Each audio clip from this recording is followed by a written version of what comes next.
कराडच्या प्रीती संगम घाटावर येताय काय खायचं हा जर प्रश्न पडत असेल तर थांबा मी सांगतो काय काय खायचं।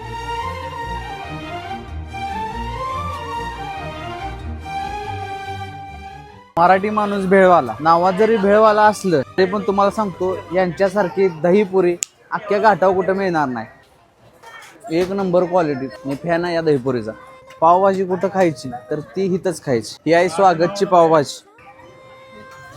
मी शाळेत असल्यापासून खातो आणि अजून पण टेस्ट तशीच आहे। मस्त आहे मस्त। घाटावर आला स्वस्तिकची दाबेली नाही खाल्ली असं कधी होणार नाही। मस्ट स्पॉट आहे हा मस्ट स्पॉट। सगळं खाऊन झाल्यानंतर काहीतरी गोड खायचं असेल ना विशेष फ्रूट कस्टर्ड त्या ठिकाणी येऊन तुम्ही हे खाल्लं पाहिजे। माझं फेवरेट आहे